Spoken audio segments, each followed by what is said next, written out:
একমাত্র আল্লাহ ছাড়া এই পৃথিবীতে এবং পরকালে আমাদের আপন বলে কেউ নাই। বাকি সবাই সবার স্বার্থের জন্য আছে। মানুষ মানুষের অবস্থানকেই মূল্যায়ন করে। আমরা মারা গেলে পরে 40 দিন তারা আমাদেরকে মনে রাখবে কিনা সন্দেহ আছে। বিশ্বাস করছেন না? এই যে আমাদের অনেক আত্মীয় স্বজন মারা গেছে না, বছরে একটা বারো কি কবরস্থানে কেউ গিয়েছে? হয়তো যায়, মৃত্যুবার্ষিকী ওই দিন যায়, তাই না? দেখেন আমরা কিন্তু আস্তে আস্তে ভুলে গিয়েছি, আমরা ব্যস্ত হয়ে গেছি। ঠিক একইভাবে তারাও আমাদেরকে ভুলে যাবে। এই জন্য আমি বারবার আপনাদেরকে মনে করে একটা কথা, আমার জীবন থেকে উপলব্ধি করি একটা কথা, যে একমাত্র আল্লাহ ছাড়া এই পৃথিবীতে এবং পরকালে আমাদের আপন বলে কেউ নাই। বাকি সবাই সবার স্বার্থের জন্য আছে। মানুষ মানুষের অবস্থানকেই মূল্যায়ন করে। মানুষ মানুষের অবস্থানকেই মূল্যায়ন করে। আল্লাহ রাব্বুল আলামিন আপনার ভিতরটাকে ভালোবাসেন। দেখেন আপনি যখন নামাজ পড়েন নাই, আল্লাহ পাক কিন্তু আপনাকে ধ্বংস করে দেন নাই। আল্লাহ পরম করুণাময় আপনাকে হেদায়েত দিয়ে নামাজি বানিয়ে দিয়েছেন। জীবনে অনেক পাপ করেছেন, ইনস্ট্যান্ট আল্লাহ পাক শাস্তি দিতে পারতেন, আল্লাহ পাক দেন নাই। আল্লাহ আপনাকে ভালোবাসেন, আল্লাহ আমাকে ভালোবাসেন। আল্লাহ পাকের এই ভালোবাসার ঋণটা শোধ করার জন্য হলেও নামাজি হয়ে যান, আল্লাহর পথে ফিরে আসেন, দিনের জন্য কিছু করেন, দিনের ফিকির করেন, পড়াশোনা করেন। প্রিয় ভাইরা, আল্লাহ পাক তৌফিক দান করুন। দেখুন, এই রিবা থেকে দূরে থাকার জন্য একটা হাদিস যথেষ্ট, যে 4 শ্রেণীর মানুষকে আল্লাহ রাসূল সাল্লাল্লাহু আলাইহি ওয়াসাল্লাম লাআনত করেছেন, অভিশাপ দিয়েছেন। ইনশাআল্লাহ আজকের লেকচার যাদের কানে যাবে, আমরা যদি না খেয়েও মরে যাই, আল্লাহ পাক না খেয়ে মারবেন না ইনশাআল্লাহ। রিজিক আছে, খাবো ইনশাআল্লাহ। কিন্তু হয়তো বা অভাব হবে, টাকা পয়সা একটু কম হতে পারে, অন্যের 10 তলা ফ্ল্যাট হবে, আমার হবে না, ঠিক আছে? অন্যের এত বিঘা বিঘা জমি আমার হয়তো হবে না। কিন্তু ইনশাআল্লাহ তাআলা এই যে দুনিয়ার মুসাফিরের জীবনটা, এটা মুসাফিরের জীবন না? মুসাফিরের জীবনটা কেটেই যাবে ইনশাআল্লাহ। কাটবে না? যে কোনো ভাবে কেটে তো যাবেই ইনশাআল্লাহ। এই যে পরকালের জীবনটা একটা চেতনার শক্তি, জানেন? দুনিয়াতে যত বাধা বিপত্তি আসুক, গাল মন্দ খান, গীবত তহমত খান, কষ্ট হোক, নির্যাতন হোক, একটা বিষয় মনের মধ্যে শান্তি দেয়। কি শান্তি? যে এই দুনিয়ার জীবনটা তো আর চিরস্থায়ী নয়, এটা তো আর সারা জীবন থাকবে না। ইনশাআল্লাহ এই অবস্থা আস্তে আস্তে পরিবর্তন হয়ে যাবে। ফাইন্না মাআল উসরি ইউসরা। পরকালে ইনশাআল্লাহ পাবো, দুনিয়াতে না পেলে কি হয়েছে, পরকালে পাবো ইনশাআল্লাহ। যুবক ভাই, এসব জেনা ছেড়ে দেন, আল্লাহ রাব্বুল আলামিন আপনার জন্য হুর রেখেছেন জান্নাত, ইনশাআল্লাহ পাবেন ইনশাআল্লাহ। এটা ছেড়ে দেন, সুদ ছেড়ে দেন, আল্লাহ পাক আপনার জন্য হাউজে কাউসার রাখছেন ইনশাআল্লাহ, ঠিক আছে? অন্যায় পাপ ছেড়ে দেন, আল্লাহ রাব্বুল আলামিন আপনার জন্য জান্নাত রেডি করে রাখছেন ইনশাআল্লাহ।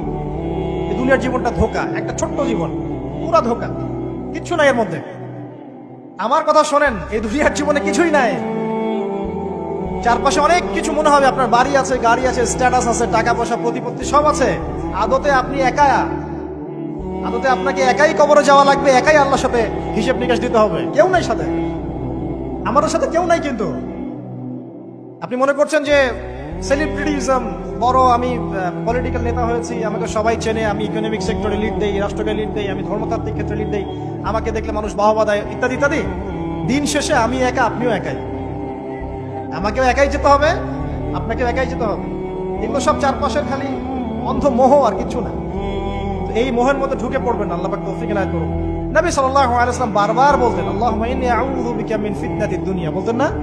হে আল্লাহ, আমি এই দুনিয়ার ফিতনা থেকে তোমার কাছে আশ্রয় প্রার্থনা করছি। ওয়া ইন্নী আউযু বিকা মিন ফিতনাতিন নিসা, আমি মহিলাদের ফিতনা থেকেও আশ্রয় প্রার্থনা করছি। আরো দোয়া করতেন, আল্লাহুম্মা ইন্নী আউযু বিকা মিন আযাবিল কবর, হে আল্লাহ, আমি কবরের আযাব থেকে আশ্রয় প্রার্থনা করছি। ওয়া আযাবি জাহান্নাম, জাহান্নামের আযাব থেকে আশ্রয় প্রার্থনা করছি।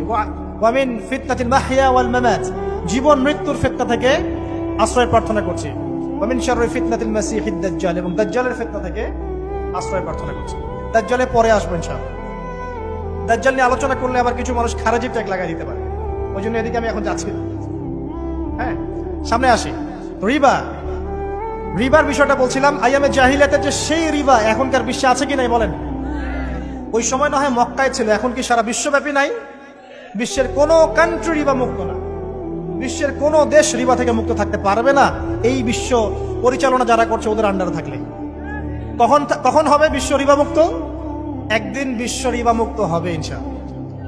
একদিন না একদিন এই বিশ্বটা সুদ মুক্ত হবে ইনশাআল্লাহ তাআলা।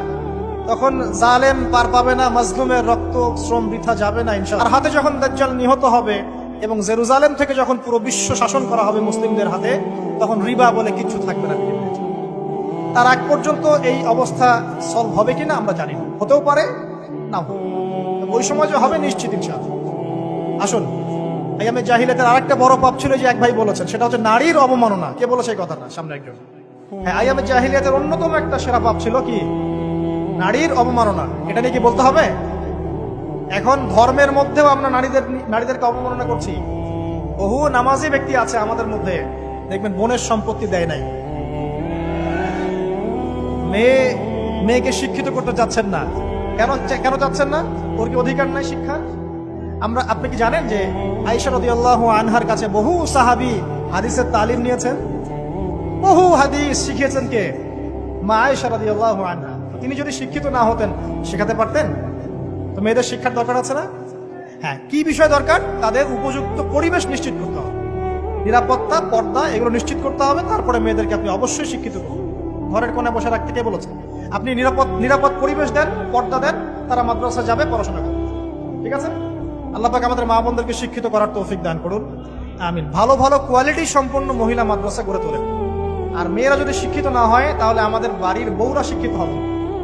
বউ শিক্ষিত না হলে আপনি একা শিক্ষিত হয়ে লাভ নাই। তখন ওই যে বললাম টর্চার সেল, ওই টর্চার সেলে ঢুকতে হবে আর কি। কথা বুঝতে পারছেন না? আগে বিয়ে শাদী করেন, বুঝবেন ইনশাআল্লাহ। যারা করেছেন তারা অলরেডি হাসছে যে মিটমিট করে দেন। ঠিক আছে? আচ্ছা, সামনে আসেন। দেখেন মেয়েদের অবমাননা কিভাবে দেখাবো। সবচেয়ে বড় অবমাননা হচ্ছে ওদের দেহটাকে আমরা এখন পণ্য বানিয়েছি। এই যে পর্নোগ্রাফি দেখেন, এই মেয়েগুলোর ইজ্জতের কোনো দাম নাই। মানে তাদের দেহটাকে একটা ব্যবসার সামগ্রী বানানো হয়েছে। আমি একটা লেকচার দিয়েছিলাম ঢাকায়, নীল দর্পণ, দেখবেন অনলাইনে আছে। ওখানে আমি স্ট্যাটিস্টিক দেখিয়েছি যে সারা বিশ্বে এই যে আমেরিকায় শুধুমাত্র $12 বিলিয়ন ব্যবসা করে পর্ন দিয়ে। এটা একটা ব্যবসা, একটা ইন্ডাস্ট্রি। যেমন ফিল্ম ইন্ডাস্ট্রি আছে, তারপরে গানের ইন্ডাস্ট্রি আছে না, এরকম একটা ইন্ডাস্ট্রি হচ্ছে এই পর্ন ইন্ডাস্ট্রি। এখানে সবাই অ্যাক্টর অ্যাক্ট্রেস, এটা হচ্ছে অভিনেতা অভিনেত্রী। এখানে যা দেখানো হয় এগুলো কিন্তু রিয়েল না, বাস্তব না, সব ফেক। বুঝতে পারছেন না কথা? এগুলো অভিনয়, এগুলো ফেক। এবং এটা একটা ইন্ডাস্ট্রি, এর মধ্য দিয়ে মেয়েদের দেহটাকে পণ্য বানিয়ে সারা বিশ্বে ব্যবসা করছে। এবং এর একটা অন্যতম উদ্দেশ্য হচ্ছে মুসলিম যুবকদের ঈমান যেন নষ্ট করা যায়। কারণ মুসলিম যুবকদের ঈমান চলে গেলে তারা নিশ্চিন্ত, ওদের পথে আর কেউ বাধা নাই। কারণ ওদের এই জুলুমের পথে বাধা যদি কেউ দিতে পারে তাহলে কারা দিবে? মুসলিমরা। আর মুসলিমদের মধ্যে সবচেয়ে শৌর্য বীর্য কাদের মধ্যে থাকে? যুবকদের মধ্যে। যুবকদের ঈমান যদি চলে যায় তাহলে এদের আর কোনো সমস্যা নেই। এই বিষয়টা খেয়াল করবেন যে এটা একটা ইন্ডাস্ট্রি। সো এখানে আমরা মেয়েদের দেহটাকে আমরা কি বানিয়েছি? পণ্য বানিয়ে দিয়েছি। আর এখন তো চলছে কাপড় খোলা সংস্কৃতি।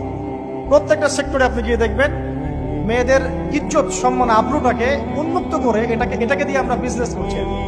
এটা একটা বিজনেস। এখানে সমাধান কি? সমাধান আয়েশা রাদিয়াল্লাহু আনহা। সমাধান কে? সমাধান ফাতিমা রাদিয়াল্লাহু আনহা। সমাধান কে?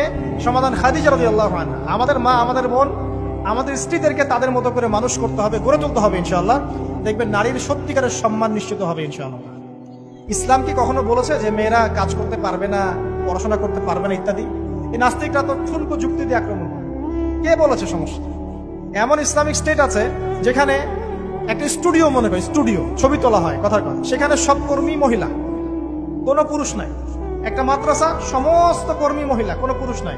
একটা স্কুল, সবাই মহিলা, কোনো পুরুষ নাই। ওখানে মেয়েরাই পড়ে, মেয়েরাই শেখায়। জায়েজ না জায়েজ বলেন? একটা নিরাপদ পরিবেশে যদি মেয়েরাই মেয়েদের দায়িত্ব নিয়ে পড়াশোনা করায়, ব্যবসা করে, অন্য কিছু করে, জায়েজ না জায়েজ? তাহলে পরিবেশ নিশ্চিত করাটা হচ্ছে চ্যালেঞ্জ। ইসলাম বলছে না যে আপনি তাকে একদম মানে অজ্ঞ করে রেখে ঘরের কোণে ফেলায় রেখে দেন, তাকে আপনি পড়াশোনাও শেখাবেন না, সম্পত্তির অধিকারও দিবেন না, কিছুই না। এগুলো ইসলাম কখনো বলেনি। বলেছে আরে বোকা মানুষ, রাসূলুল্লাহ সাল্লাল্লাহু আলাইহি ওয়াসাল্লামের সময় তো মহিলা সাহাবীরা উহুদের যুদ্ধ করেছে। কি শুনলেন? রাসূল সাল্লাল্লাহু আলাইহি ওয়াসাল্লামের সময় মহিলা সাহাবী উহুদের যুদ্ধও করেছে। উহুদের যুদ্ধের নাম শুনেছেন? ওখানে মহিলা সাহাবীও ছিল, তীরন্দাজ। তাহলে মহিলাটা কি করে নাই নবীর যুগে? খাদিজা রাদিয়াল্লাহু আনহা যত বড় ব্যবসায়ী ছিলেন, এখন এত বড় ব্যবসায়ী পাবেন? কোন মেয়ে আছে এত বড় ব্যবসায়ী? উসমান রাদিয়াল্লাহু আনহু যত বড় বিজনেসম্যান ছিলেন, এখন এত বড় বিজনেসম্যান আছে? তো কি ছিল না সেই স্বর্ণ যুগে? ওই স্বর্ণ যুগের সুন্নতি আমাদেরকে আমল করতে হবে। আল্লাহ পাক তৌফিক এনায়েত করুন, আমিন। প্রিয় মা ও বোনেরা, পর্দা ছাড়বেন না। আপনাদের জন্য 4টা কাজ: স্বামীর আনুগত্য করা, লজ্জাস্থানের হেফাজত করা, আপনার 5 ওয়াক্ত সালাত ঠিকঠাক মতো আদায় করা এবং রমজান মাসে সওম রাখা। নবীজি বলেছেন সাল্লাল্লাহু আলাইহি ওয়াসাল্লাম, জান্নাতের যে কোনো দরজা দিয়ে ইচ্ছা আপনি প্রবেশ করতে পারবেন। আপনার জন্য সহজ। আর স্বামীর আনুগত্য বলতে আমি বুঝাইনি স্বামীর দাসত্ব করতে হবে, এটা বলিনি। এখনকার কিছু ফ্যামিলিস্ট মেয়ে আছে, ওরা আনুগত্য শব্দ মনে হয় যে দাসত্ব বলে। আনুগত্য দাসত্ব এক জিনিস না। আনুগত্য কি? স্বামী কোরআন সুন্নাহর অনুকূলে কোনো কথা বলেছে, আপনি মানবেন। স্বামী বলছে পর্দা করো, তোমাকে ভালোবেসে বলছে তুমি পর্দা করো, তুমি আমার অনেক প্রিয় একজন মানুষ, তুমি বেপর্দায় বাইরে যাবা, লোকজন দেখবে, কেমন হয়? ঠিক আছে, তোমাকে তো আমি বিয়ে করেছি, তুমি আমার, মানুষ তোমাকে দেখবে কেন? ঠিক আছে, তো এখন স্বামী ভালো কথা বলেছে, আপনি শুনলেন, এটা আনুগত্য। আর ওই স্বামী যদি বলে আসো তো আমার কলিগরা এসেছে, ওকে খাবার সার্ভ করতে হবে, আসো খাবারটা পরিবেশন করো, এখন আপনি বেপর্দা হয়ে আপনার স্বামীর কলিগের সামনে খাবার পরিবেশন করতে শুরু করবেন, এটা কি আনুগত্য করতে হবে? এটা তখন আপনি আনুগত্য করবেন না। সিম্পল, কোরআন সুন্নাহর অনুগত্য কাজে আপনি স্বামীর আনুগত্য করবেন, বিপরীত দেখলে আপনি করবেন না। স্বামীর আনুগত্য মানে স্বামীর দাসত্ব নয়। আর এই হাদিসটা আপনি কেন ভুলে যান যে আল্লাহ রাসূল সাল্লাল্লাহু আলাইহি ওয়াসাল্লাম বলেছেন, আল্লাহ ছাড়া যদি কাউকে সেজদা করা যেত, সম্মান বুঝাচ্ছেন, আল্লাহ ছাড়া যদি কাউকে সেজদা করা জায়েজ হতো, আমি মেয়েদেরকে বলতাম যেন স্বামীকে সেজদা করতে। কেন? কারণ আপনাকে রেসপন্সিবিলিটি, আপনার খাবার, আপনার ফুড, আপনার শেল্টার, আপনার মানে পুরো দায় দায়িত্ব নিজের হাড় ভাঙা পরিশ্রম দিয়ে, জীবনের ঝুঁকি নিয়ে স্বামী আপনার জন্য করে। সে আপনার সম্মান পাওয়ার যোগ্য তো? সে কি আপনার সম্মান পাওয়ার যোগ্য নয়? আপনি যদি সম্মানের হক আদায় না করতে পারেন তাহলে আপনি অকৃতজ্ঞ। আর অকৃতজ্ঞ মেয়ে কখনো জান্নাতে যাবে? একটা হাদিসে আছে, বেশিরভাগ মেয়ে জাহান্নামে যাওয়ার অন্যতম কারণ হচ্ছে তারা স্বামীর সাথে কুফুরি করে। কি করে? মানে সারা জীবন স্বামী ভালোবেসে যায়, ভরণ পোষণ দিয়ে যায়, সব চাহিদা পূরণ করে যায়, একদিন দেখবেন কথা কাটাকাটি হয়েছে, ওই দিন বলে বসবে যে তোমার কাছে আমি কিচ্ছু পাই নাই। এই যে কুফুরি, এই কারণে তারা জাহান্নামে যেতে পারে বেশি। আল্লাহ হেফাজত করুন। আরেকটা কারণ হচ্ছে যে বেপর্দা। আপনাকে 4টা মূলনীতি ফলো করতে হবে। 1, এমন কোনো পোশাক পরবেন না যে পোশাকটা আটো সাটো, যেটা পরলে আপনার গায়ের কাঠামো বোঝা যায়। এটা বোরখা হলেও পরা যাবে না। আমি কি বুঝাতে পারছি? ডিজিটাল বোরখা দেখেন নাই? দেখছেন? মাশাআল্লাহ। আর কারা কারা দেখছেন? এদিকে চোখ বেশি যায় না? আচ্ছা, এমনি দেখা যায়, চোখ দিতে হয় না, এমনি দেখা যায়। ডিজিটাল বোরখা চলবে না, ডিজিটাল বোরখা চলবে না। আমার মত, এটা আমি মত দিচ্ছি, আমি আল্লাহর রাস্তায় সময় দিয়েছি অনেক দিন, এবং এখানে যে পর্দাটা শেখানো হয় এরকম পর্দা আমি অন্য কোথাও দেখি। এত চমৎকার পর্দা শেখানো হয়। কারা কারা সময় লাগিয়েছেন? 3 দিন 7 দিন সময় দিয়েছেন কারা কারা? বেশিরভাগই দেন নাই, সমস্যা নাই, দিতে হবে। আমি বাধ্যতামূলক বলিনি আপনাকে, বলেছি এখানে পর্দা শেখানো হয়, চমৎকার পর্দা শেখানো হয়, যে এখানে চোখটা পর্যন্ত তাদের ঢেকে রাখার তালিম দেওয়া হয়। যাই হোক, যেখানেই শেখেন, অ্যাটলিস্ট পর্দাটা শিখতেই হলো। এমন পোশাক হবে না যেই পোশাকটা আটো সাটো, যেটা পরে আপনার গায়ের কাঠামো বোঝা যায়। 2 নম্বর, এমন পোশাক পরা যাবে না যে পোশাকটা পরলে বাহির থেকে ভিতরের অঙ্গ দেখা যায়। দেখেছেন? দেখেন নাই? দেখছেন হুজুর? আচ্ছা, আপনারা তো সব দেখেন দেখি। তারপরে 3 নাম্বার, এমন পোশাক পরা যাবে না যেটা অমুসলিমদের সাথে সাদৃশ্য আছে। কথা বুঝতে পারছেন? অমুসলিমদের ধর্মীয় বিষয়ের সাথে সাদৃশ্য আছে এমন পোশাক মুসলিম মেয়েদের পরা যাবে না। এর মানে এই নয় যে অন্য ধর্মকে আপনি আক্রমণ করবেন, এটাও নয়। যে যার ধর্ম তাদের স্বাধীনতা মতো পালন করবে। মুসলিমরা বাধা দিবে? দিবে না। মুসলিমরা দাওয়াত দিতে পারে। কি করতে পারে? দাওয়াত দিতে পারে যে ভাই, যে লা ইলাহা ইল্লাল্লাহর কনসেপ্ট আপনাকে বুঝাচ্ছি, আল্লাহ ছাড়া কোনো মাবুদ নাই, মুহাম্মদ সাল্লাল্লাহু আলাইহি ওয়াসাল্লাম সর্বশেষ রাসূল, এই কোরআন পড়ুন, হাদিস পড়ুন, দেখুন এটাই হচ্ছে মানবতার মুক্তির সনদ। এরপর যদি সে ইসলাম কবুল করে আলহামদুলিল্লাহ, যদি না করে এর হিসাব কে দিবে? সে নিজে দিবে। এর হিসাব কি আমাকে দেওয়া লাগবে? দেওয়া লাগবে না। তো অমুসলিমদের সাথে সাদৃশ্য আছে এমন পোশাক চলবে না। আর 4 হচ্ছে, পুরুষরা মেয়েদের পোশাক পরতে পারবে না, মেয়েরা পুরুষদের পোশাক পরতে পারবে না। জি, আপনাদেরকেই বলছি, আপনারা জিন্স পরতে পারবেন না, মেয়েদেরকে বলছি, এবং টি শার্ট পরতে পারবেন না। আপনারা ওই যে যা ইচ্ছা তাই ড্রেস পরে বলবেন যে 1000 বছরের সভ্যতা সংস্কৃতি, এসব বাজে কথা চলবে না। এটা 1000 বছরে কোনোদিনও আমাদের দাদা নানিরা এগুলা কখনো পরে নাই। বুঝছে? আপনার দাদি কখনো এরকম পরছিল শাড়ি? তো যে বললো 1000 বছর থেকে পরে আসতেছে নাকি? সুবহানাল্লাহ। তো এখানে বিষয়টা হচ্ছে, পুরুষ মেয়ের পোশাক পরতে পারবে না, মেয়ে পুরুষের পোশাক পরতে পারবে না। আমি খুব সংক্ষিপ্ত করে আপনাকে কোরআন সুন্নাহ থেকে 4টা মূলনীতি বলে দিলাম। এই 4টা মূলনীতি কোরআনেও আছে, হাদিসেও আছে। আসেন, এই যে নারীর অবমাননা, এই বিষয়টা আইয়ামে জাহিলিয়াতে যেমন ছিল, এখন দেখবেন আরো বড় পরিসরে এসেছে। আসলে এই যে ফ্যাশন শো, দেহের প্রদর্শনী, বিভিন্ন ফিল্মস দেখবেন, ফিল্ম ইন্ডাস্ট্রিজে দেখবেন, মিউজিকে দেখবেন, পর্নে দেখবেন, মেয়েদের দেহটাকে নিয়ে ব্যবসা করা হচ্ছে। আগে তো না হয় কন্যা সন্তান হলে জীবন্ত পুঁতে ফেলতো নাকি, এখন যদি গর্ভের বাচ্চা মেয়ে জানে, অনেকে আগেই মেরে ফেলে। বুঝেন নাই মনে হয়? অনেকে যদি জানে যে গর্ভে মেয়ে সন্তান আছে, আগেই মেরে ফেলে। এমন অনেক দেশ আছে, আমি নাম বলছি না দেশের সঙ্গত কারণে, যে সে দেশে এরকম মেয়ে সন্তানকে এই যে খালাস করে ফেলার, নষ্ট করে ফেলার, ভ্রূণ নষ্ট করার আলাদা ক্লিনিক আছে, আলাদা হসপিটাল আছে। বলে নাউজুবিল্লাহ। তো আসলে ওই 1450 বছর আগের মানুষটা বেশি বর্বর ছিল না আমরা বেশি বর্বর? এই অধিকারের কথা বলে বলে আমরা মেয়েদের দেহটাকে নিয়ে এখন মশকরা করছি, তামাশা করছি। সবচেয়ে সেরা অধিকার কোথায় পাবে? কোরআনে পাবে, হাদিসে পাবে, ইসলামে পাবে।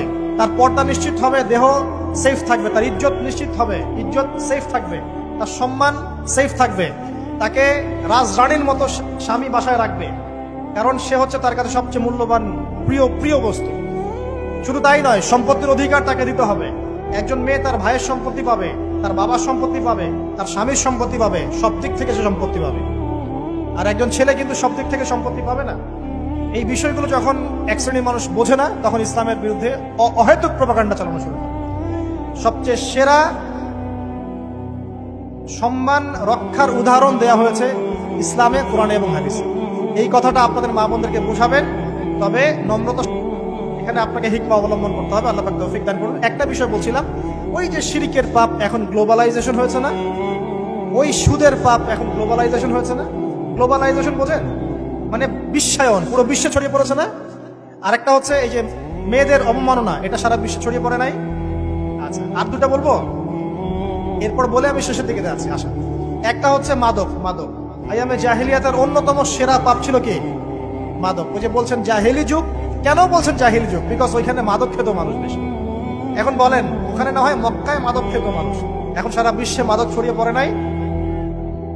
বেশি না কম? এখন এই যে নতুন নতুন মাদক আসছে, ইয়াবা, আরো নাকি কি কি আসছে নতুন নতুন, আমরা নামও জানি না।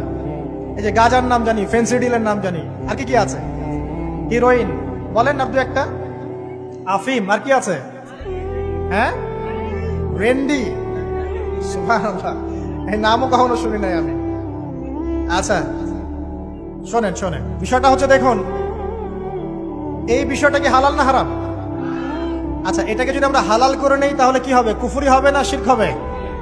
শিরক কুফর দুটোই হচ্ছে। কিন্তু এখন মক্কার কিছু মানুষ মাদক খেয়েছে, বুঝলাম। আল্লাহ রাব্বুল আলামিন ধাপে ধাপে এখান থেকে বের করেছেন। প্রথমে বলেছেন মদ খেয়ে নামাজের ধার কাছে যেও না। হ্যাঁ, তারপরে বলেছেন এই যে মাদকে কিছুটা উপকার আছে কিন্তু বেশি ক্ষতি। তারপর বলেছেন খেয়ে নামাজের কাছে যেও না। তারপর ধাপে ধাপে শেষের দিকে এসে আল্লাহ পাক বলেছেন যে এটাকে ছেড়ে দাও। সূরা মাইদায় পড়ে দেখেন, এটা শয়তানের কাজ। তখন সাহাবায়ে কেরাম রাদিয়াল্লাহু আনহুম পুরোপুরি মাদক থেকে নিজেদেরকে মুক্ত করলেন। এরপরে কি কখনো তারা মাদক ছুঁয়েও দেখেছেন? বরং মাদক দ্রব্য সেবন করলে 40টা লাঠি বেত্রাঘাত করতে হয়, ইসলামিক শাস্তি। কয়টা লাঠি? আর উমর রাদিয়াল্লাহু আনহুর সময়ে 40 লাঠিকে বাড়িয়ে 80 লাঠি করা হয়েছে। কত লাঠি? 80 লাঠি। কিন্তু আরো একটা পাপের শাস্তি আছে, বলবো? অপবাদ, এখন যেটা বেশি দেওয়া হয়, অপবাদ, মিথ্যা অপবাদ, সতী সাদী নারীর উপরে মিথ্যা অপবাদ, এর শাস্তি হচ্ছে 80 লাঠি। আবার 100 লাঠির শাস্তি আছে, 100 লাঠি। এটা কিসের জানেন? জিনা। এই যে যারা করছেন, এর শাস্তি হচ্ছে 100 লাঠি। তাও জনসমক্ষে দিতে হবে, গোপনে না। আর 1 বছরের জন্য এলাকা ছাড়া করতে হবে। রজম একটা শাস্তি আছে, রজম। এটা কি? রজম মানে পাথর নিক্ষেপ করে হত্যা। এটা তো বর্বর, তাই না? অমানবিক, মধ্যযুগীয়। এসব কথা শুনছেন না? শোনেন, কিছু কিছু বিষয় আছে যে বিষয়গুলো করার পরে এই পৃথিবীতে মানুষ বেঁচে থাকার অধিকারটা হারিয়ে ফেলে। কথা বুঝতে পারছেন না? কিছু কিছু পাপ আছে, এগুলো করলে পরে মানুষ এই পৃথিবীতে বেঁচে থাকার অধিকারটা হারায় ফেলে। যেমন কোন বিবাহিত ব্যক্তি যদি জেনা করে, নাউজুবিল্লাহ, কোন ছেলে যদি কোন ছেলের সাথে যৌন সম্পর্ক করে, সমকামী করে, বা এটাকে গে মানে যেটা কি বলে, সমকামিতা, ঠিক আছে, এই কাজ যদি কেউ করে, নোংরা কাজ যদি কেউ করে, কোনো মেয়ে যদি কোনো মেয়ের সাথে এরকম কোনো কাজ করে, একই পাপ। এসব পাপ করলে পরে এই পৃথিবীতে বেঁচে থাকার অধিকারটা সে হারিয়ে ফেলে। কথা কি বুঝতে পারছেন? আচ্ছা, তখন শাস্তি হচ্ছে আল্লাহ রাব্বুল আলামিন পাথর নিক্ষেপ করে হত্যা করতে বলেছেন। কারণ হচ্ছে সে এত গর্হিত একটা কাজ করেছে যেটা এই শাস্তি পাওয়ার সম্পূর্ণ যোগ্য। এবং কওমে লূত নামে যে কওম ছিল, ওই কওমটাকে আসমানে উঠিয়ে আল্লাহ পাক পাথর বর্ষণ করে এভাবেই শেষ করে দিয়েছে। জর্ডান একটা দেশ আছে না, জর্ডানের পাশে ডেড সি নামে একটা জায়গা আছে, ডেড সি, মৃত সাগর। ওইখানে সাদুম নামে একটা গোত্র থাকতো। কোন গোত্র? সাদুম। ওই সাদুম গোত্র এরকম সমকামী ছিল। আল্লাহ রাব্বুল আলামিন লূত আলাইহিস সালামকে পাঠিয়েছিলেন, তারা হেদায়েতের বাণী শোনে নাই। আল্লাহ পাক ওদেরকে আসমানে উঠিয়ে পাথর নিক্ষেপ করে উল্টা দিকে দাফন করে দিয়েছে। কিছু কিছু পাপ আল্লাহ পাক সহ্য করেন না, আল্লাহ পাকের আরশ কেঁপে ওঠে। এই পাপগুলো সেরকম পাপ। কথা বুঝতে পারছেন? তো এই যে জিনা, পর্নোগ্রাফি, ব্যভিচার, পরকে, এগুলোর মধ্য দিয়ে আমরা নারীর অবমাননা করছি না? এবং ধর্মের মাধ্যমে মাঝে মাঝে করছি, যখন আমরা ধর্মের নামে মেয়েদের অধিকার দিচ্ছি না। অনেকেই সম্পত্তির অধিকার দিচ্ছেন না, অনেকে শিক্ষিত করছেন না, অনেকেই আরো যৌতুক দিচ্ছেন না, যৌতুক দিচ্ছেন না অনেকেই। যে বিয়ের সময় যৌতুক নেয়, এটা তো মেয়ের উপর, মেয়ের পিতার উপর টর্চার করা, সম্পূর্ণ হারাম, সম্পূর্ণ হারাম। তারপরে দেখবেন, রিপোর্টগুলো পড়ে দেখবেন যে এই বছর 2022, এই 22-এই গভর্নমেন্ট রিপোর্ট অনুযায়ী নিবন্ধিত প্রায় 1339টা ধর্ষণের মামলা হয়েছে। এটা এখন অ্যাভেলেবল, যে কোনো সব জায়গায় ধর্ষণ হচ্ছে, এখন অ্যাভেলেবল। মানুষ এটাকে স্বাভাবিক মনে করছে, নর্মাল ধর্ষণ হতেই পারে, মানুষ এখন এমন মনে করছে। প্রত্যেক দিন পেপার খুলবেন, দেখবেন রেপের খবর, প্রত্যেক দিন খবর শুনবেন ধর্ষণের খবর। আর সব খবর তো আসে না, আসে হয়তো 10%, 20%, 30%, বেশিরভাগই আসে না। এলাকায় মোড়ে মোড়ে দেখবেন, গ্রামে গঞ্জে শহরে বন্দরে খালি ইফটিজিং দেখবেন, খালি ইফটিজিং। মেয়েদেরকে যৌন হয়রানি করা হচ্ছে, বাসে, অটোতে, টেম্পুতে, সব জায়গায়। বাসের মধ্যে মেয়েকে রেপ করে ফেলা হচ্ছে। একটা বাচ্চা মেয়ে, যে বোঝেও না যে সেক্সুয়াল বিষয়গুলো কি জিনিস, ওকেও রেপ করা হচ্ছে। এই যে মহামারী, আপনি তো বুঝতে পারছেন না যে আমরা কোন সমাজে আছি। এই সমাজে আপনার মেয়ে তো সেফ না, আমার মেয়ে তো সেফ না। আমার মেয়ে, আপনার মেয়ের ভবিষ্যৎ কি হবে, এর ভবিষ্যতের নিশ্চয়তা কে দিবে? আপনার মেয়ের ইজ্জতের ভবিষ্যতের নিশ্চয়তা কে দিবে? এই নিশ্চয়তা দেওয়ার মতো মানুষ কোথায়, নেতা কোথায়? কারো ঘরের স্ত্রী, কারো ঘরের বোন, কারো ঘরের মেয়ে এখন সেফ না। যে কোনো জায়গায়, যে কোনো বাসে, ট্রাকে, ট্রেনে, অটোতে, সব জায়গায় হতে পারে। আর এগুলোকে আমরা প্রমোট করছি, এখন নগ্নতাকে প্রমোট করছি, পর্নকে প্রমোট করছি। এই নগ্নতা, পর্ন, এসব দিয়ে মানুষের মাথাটাকে পুরো জানোয়ার বানিয়ে ফেলা হয়েছে। পর্ন দেখাতে দেখাতে ছেলেদের মাথাটাকে জানোয়ার, পশু বানিয়ে ফেলা হয়েছে। এরা এখন বোঝে না যে মেয়ে কি জিনিস, মা কি জিনিস, বোন কি জিনিস, তাও বোঝে না। ভাই বোনের সাথে জেনা করেছে, চাচাতো বোন চাচাতো ভাইয়ের সাথে জেনা করছে, চাচাতো ভাই ফুফাতো বোনের সাথে জেনা করছে। রংপুরের খবর শুনলাম যে মায়ের সাথে ছেলেও জেনা করেছে। এগুলো কেন হচ্ছে? এই মহামারী কেন হচ্ছে? কি সমাধান দিবে? সমাধান ইসলামে ছিল, আমরা নেই নাই।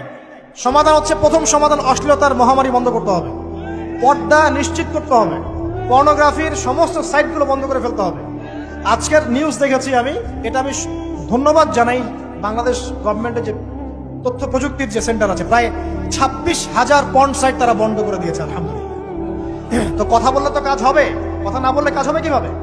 26,000 পর্ন সাইট তারা বন্ধ করে দিয়েছে।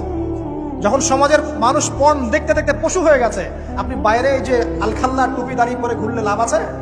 ভিতর থেকে তো আপনি পশু। দেখবেন মসজিদে ইমাম সাহেব নামাজ পড়তে এসেছে, বাসায় পর্ন দেখে আসছে, নামাজে কোনো মনোযোগ নাই।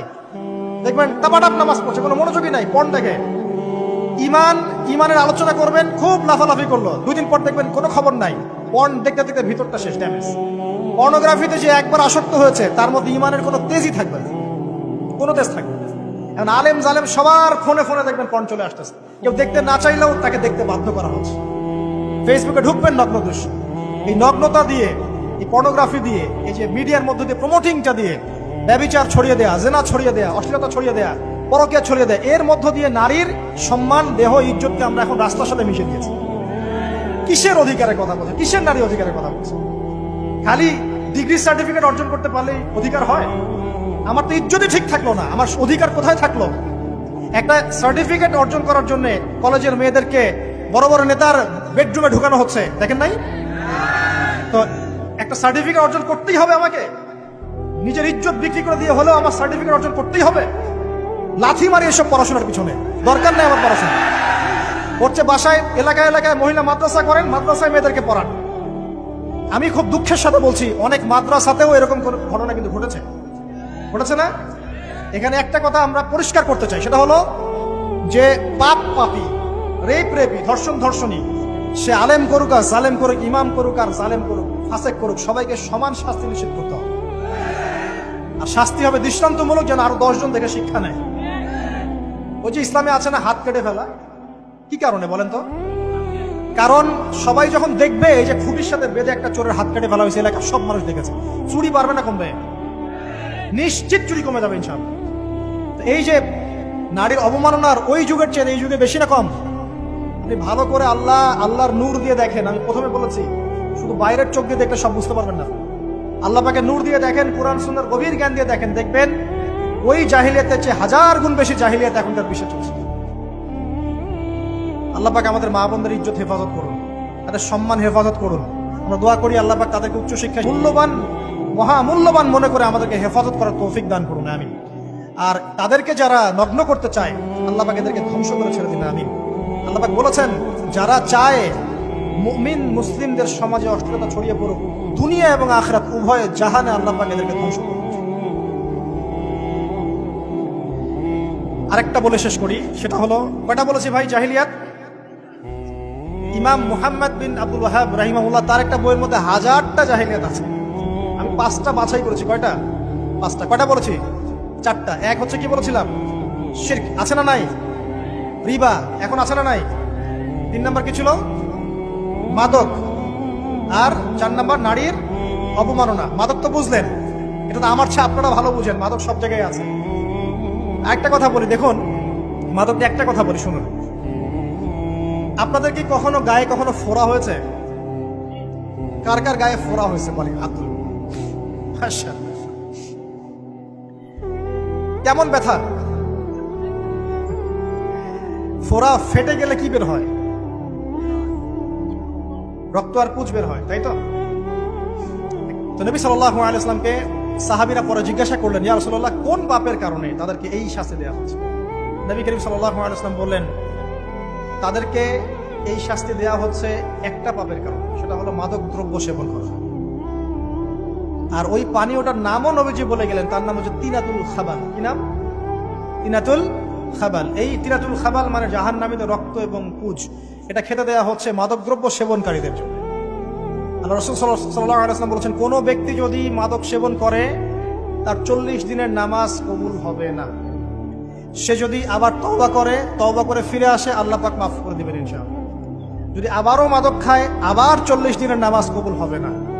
তারপর যদি আবার তওবা করে, আবার আল্লাহ মাফ করে দিবেন ইনশাআল্লাহ। তারপর যদি আবার মাদক খায়, আবার 40 দিনের নামাজ কবুল হবে না। তারপর যদি আবার তওবা করে, আবার আল্লাহ মাফ করে দিবেন। তারপরে যদি আবার মাদক খায়, তখন আল্লাহ রাব্বুল আলামিন তাকে তিনাতুল খাবাল পান করেন। প্রিয় ভাইরা, আপনারা মুসলিম না? আমরা মুসলিম না? মুসলিম যুবকদের সবচেয়ে সেরা অস্ত্র হচ্ছে ঈমান এবং নৈতিকতা। অন্যরা জাহিলিয়াতের স্রোতে ভেসে যাক, মুসলিম তরুণরা কখনো জাহিলিয়াতে যাবে না ইনশাআল্লাহ। আমার সাথে ওয়াদা করেন যে কোনো প্রকার মাদক দ্রব্যের সাথে সংশ্লিষ্ট থাকবেন না। একটা সিগারেটেও কখনো টান দিবেন না। কারণ সিগারেটটা কি? সিগারেট আপনাকে আস্তে আস্তে অন্য মাদকের দিকে নিয়ে যাবে। সিগারেট খাওয়া শিখেছিস, এখন গাঁজাও খা। গাঁজা খাওয়া শিখলে এখন ওটা খা, এই করতে থাকবে। এক পর্যায়ে আপনি এখান থেকে আর বের হতে পারবেন। এখানে আপনার দেহের ক্ষতি, আপনার মস্তিষ্কের ক্ষতি, আপনার পরিবারের ক্ষতি। এমন আপনি যদি পরবর্তীতে গিয়ে পরিবার গঠন করতে চান, আপনি সুখী পরিবারও গঠন করতে পারবেন না, কারণ ভিতর থেকে আপনি নিজেকে শেষ করে ফেলছেন।